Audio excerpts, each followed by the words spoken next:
Hello everyone, this is me Alisha. Welcome back to my new another video.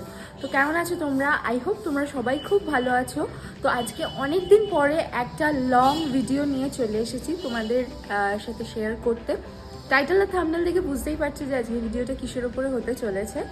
তো আজকে হচ্ছে গিয়ে 28th of July, মানে আমার বার্থডে। সো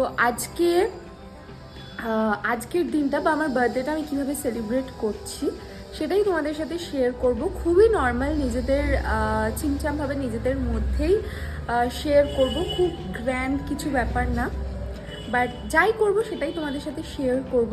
সো চলো এখন বেশি বকবক না করে আমি রেডি হব। রেডি তো হয়ে গেছি, আমি অ্যাকচুয়ালি ওই বাড়ি যাব, মায়ের কাছে যাব, কারণ মা অনেক দিন, মানে বাবা মারা গেছে 3 বছর হতে চললো। 3 বছর মানে আমার বার্থডে নিয়ে যদি ধরা হয় তাহলে 4 বছর, 4th birthday after my father's death.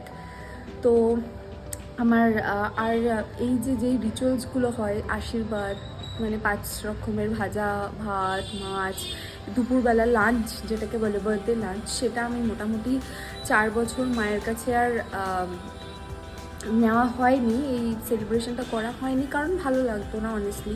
Two be honest, তোমরা যারা জানো তারা জানো, যারা জানো না তাদেরকে বলে দিই, আমার বাবা 24th of July মারা গিয়েছিলেন 2023-তে। তো তারপর থেকে না আমার খুব মনের দিক থেকে আমি ওই জিনিসটা নিতে পারছিলাম না। মানে বাবা যেহেতু আশীর্বাদটা বাবা আর মাই করতো, এছাড়াও বাড়ির সবাই করতো, মানে বড় মা ওরা সবাই করতো, বাট স্পেশাল বাবার মা, তো স্পেশালি হয় ব্যাপারটা। তো যেহেতু বাবা ছিল না, তো সেই কারণে আমার ভালো লাগতো না, আমি মাকে খুব একটা বলতাম না, মানে মা বললে আমি এড়িয়ে যেতাম ব্যাপারটাকে। বাট এখানে বিয়ের পরে 1 বছর এখানে কাকিমা সেলিব্রেট করেছিল, মানে শান্তনু সেলিব্রেট করেছিল, কাকিমা রান্না করেছিল। বাট যাই হোক, বাড়িতে বন্ধ হয়ে গেছিলো ব্যাপারটা, কিন্তু মা এবছর আমাকে খুব জোর করলো, বললো যে না, এরকমভাবে হতে পারে না। আমিও ভাবলাম যে মার সেই রান্নাটা, যেটা বাবাকে তো সবসময় মিস করি, আর এই দিনগুলোতে বিশেষ করে মিস করি। তো হ্যাঁ, বাইরে যে বছর বাবা মারা গেছিলো আমার জন্মদিনের ঠিক মানে 4 দিন পরে আমার জন্মদিন ছিল আর কি। 24 তারিখে বাবা মারা গিয়েছিলো, আর 28 তারিখে আমার বার্থডে। তো এটা আমাকে প্রচণ্ড একটা ধাক্কা দেয়। তো যাই হোক, আমার বার্থডের দিন আমি ভবিষ্যৎ করছিলাম, আমার এখনও মনে আছে। এনিওয়েজ, তো এখন যাব ওই বাড়িতে। তো রেডি হয়ে গেছি, রেডি বলতে একটা নর্মাল ড্রেস পরেছি, নতুন পরতে হয়, তো মাই কিনে দিয়েছে, ওটা পরেই এখন যাব ওই বাড়িতে। কী করবো কি না করবো সমস্ত কিছু শেয়ার করবো। সো চলো, without any further delay let's go to the video. Okay, so রাত 12টার সময় প্রথমেই মিডনাইট সেলিব্রেশন করেছিলাম শান্তনুর সাথে। সো সেটাই আগে দেখে নাও, তারপরে পরের ভিডিওটা তোমাদের সাথে শেয়ার করছি।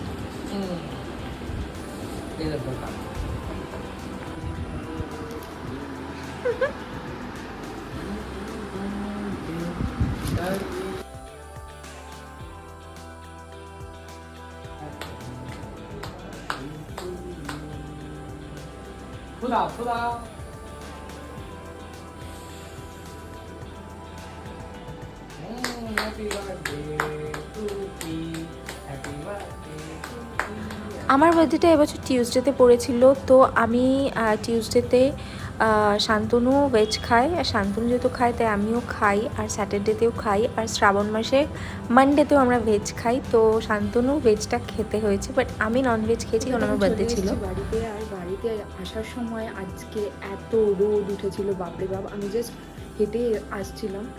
তো বেশিক্ষণ লাগে না ওই বাড়ি থেকে ওই বাড়িতে আসতে। হেঁটে আসতে গিয়ে আমি ভাবছিলাম কেন আমি ক্যাব নিলাম না, বাপরে বাপ। আর আমার জন্মদিনটা সাধারণত এত রোদ ওঠে না, এবার যেন ফাটিয়ে রোদ উঠেছে। সকালবেলা যদিও বা বৃষ্টি হচ্ছিলো, পুরো এক্সস্টেড হয়ে গেছিলাম। এসে আবার মুখ টুক দিয়ে ফ্রেশ হলাম, একটু এসিতে বসলাম। এবার আমি দেখাবো যে মা কি করছে, চলো। বাবার জন্য মালা নিয়ে এসেছিলাম, জুঁই ফুলের মালা, যেটা এই মনসুনে খুব ভালো পাওয়া যায়, আর গন্ধটা আমার দারুণ লাগে। যাই হোক, তো বাবাকে পরিয়ে দিলাম মালাটা। আর এরপরে শান্তনু এসেছিলো। অ্যাকচুয়ালি আমি যখন এই বাড়িতে এসেছিলাম তখন শান্তনু দোকানে ছিল, তো সেই কারণে তখন আমি শান্তনুর সাথে আসিনি, একা একাই হেঁটে হেঁটে চলে এসেছি। আর তারপরে শান্তনু এসেছিলো দেখা করতে। ও তো কিছুই খাবে না, বললামই যে ওর পুরোই ভেজ টিউসডেতে। তো তাও এসছিল এমনি। এই যে এখানে দেখো বসে রয়েছে মা আর শান্তনু। এরপরে মা টিফিনে পাস্তা বানিয়ে দিয়েছিল, তো সেই পাস্তাটাই খেলাম। তুমি ভাতের মার গাচ্ছি, ইলিশ মাছের ভাপা হয়ে গেছে, কাতলা মাছের কালিয়া, 5 রকম ভাজা, পায়েস, চাটনি হয়ে গেছে। ভাতের মার গাচ্ছি, এবার মাখানো হবে। যেখানে সব এখন আমি উল্টাতে ভয় লাগছে কিছু পড়ে টড়ে যাবে। মা এখানে গ্যাস জ্বলছে, নিভিয়ে দেবো? এই যে ইলিশ মাছ হয়ে গেছে, এটা লেজা ভাজা হবে। লেজা আর তেল না মা?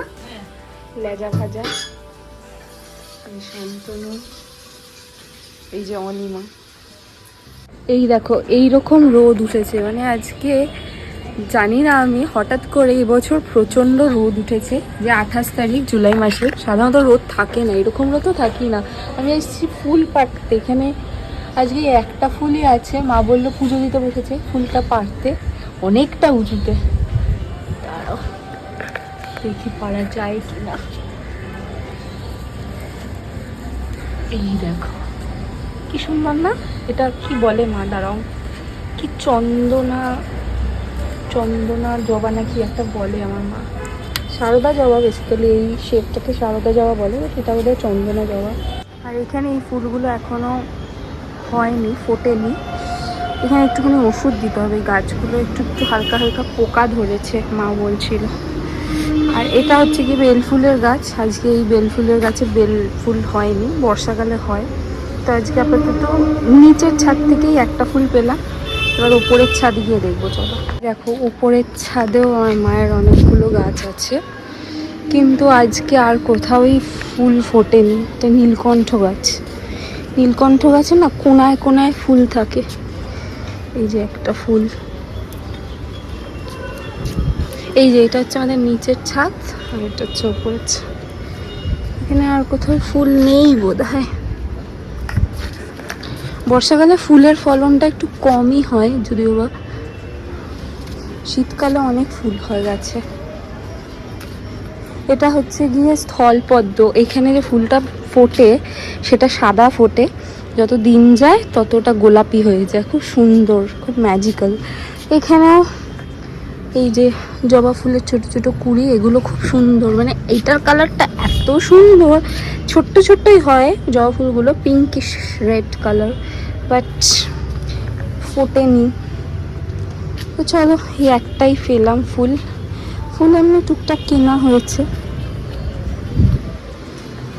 ওকে, তো এখন বাজে হচ্ছে কি 1:30, আর ঘরে তো সুন্দর সুন্দর গন্ধে পুরো বাড়িটা মম করছে। তো চলো দেখি এখন মা কি রান্না করছে। মা কিছু একটা রান্না করছে, চলো। যদিও মা রান্নাঘরের দিকে যেতে দিচ্ছে না, কারণ ওদিকটা প্রচণ্ড মেস হয়ে আছে, বাট তাও আমি একটু যাবো। চলো। মা কি করছো তুমি এখন? মাটন কষা হলেই হয়ে যাবে। এই যে এখন এখানে মাটন রান্না হচ্ছে। এই যে মাটনের জল ফুটিয়ে রেখেছে, এই যে আস্তে।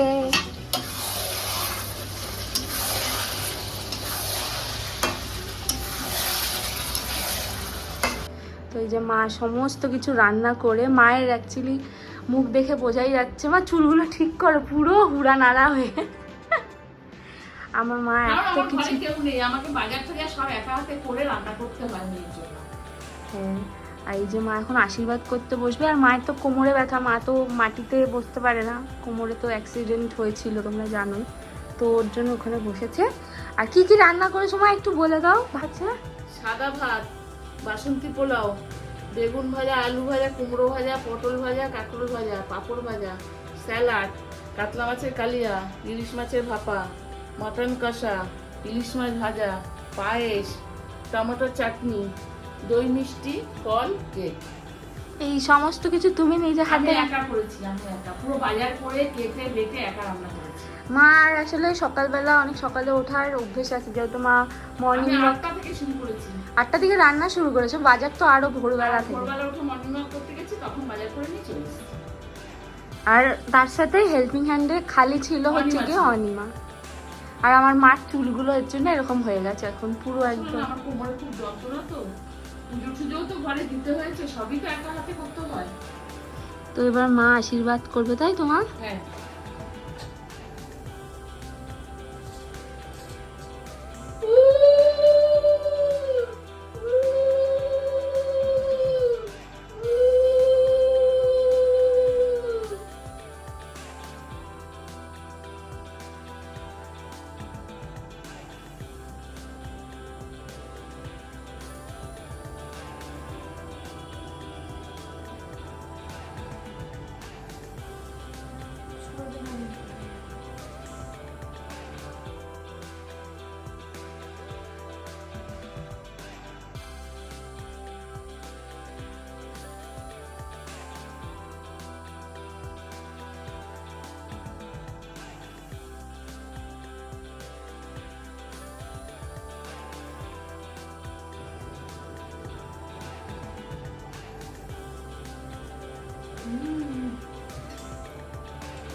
এই ইলিশ মাছের তেলটা আমার মেয়ে খুব ভালো খায়।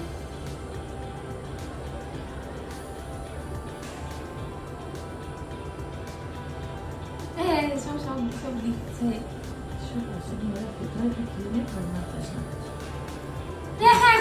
জলে মিলে দিতে হবে, জানিস না? না, আঙুলে দিয়ে দিতে হবে।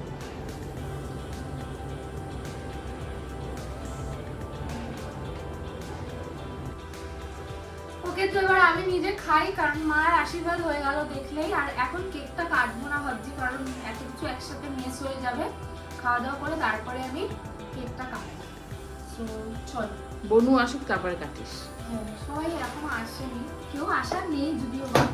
মাসি মেশো আর বোন আছে। মিষ্টি মেশো করে দিবি, লালটা চালু করে দিয়েছি।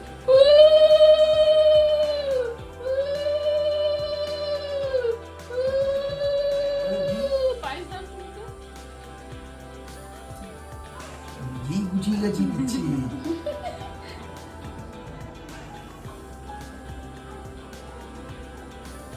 আর ওই প্রদীপের ই দাও একটু। কি রে?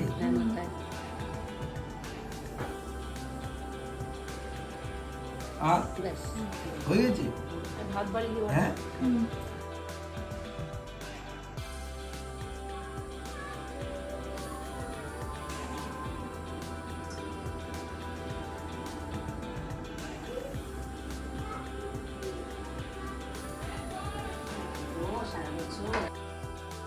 তো এরপরে এত কিছু নিয়ে বসে তো ছিলাম, কিন্তু অর্ধেকই খেতে পারিনি। দুবারে অনেক কিছু শেষ করেছি, বাট সব কিছু না।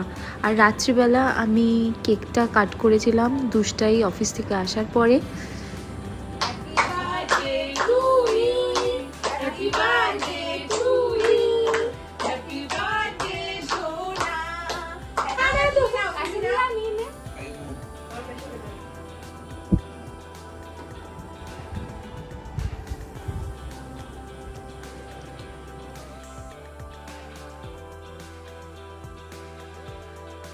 তো এভাবেই সবার আদরে ভালোবাসায় আমি আমার জন্মদিনটা কাটালাম।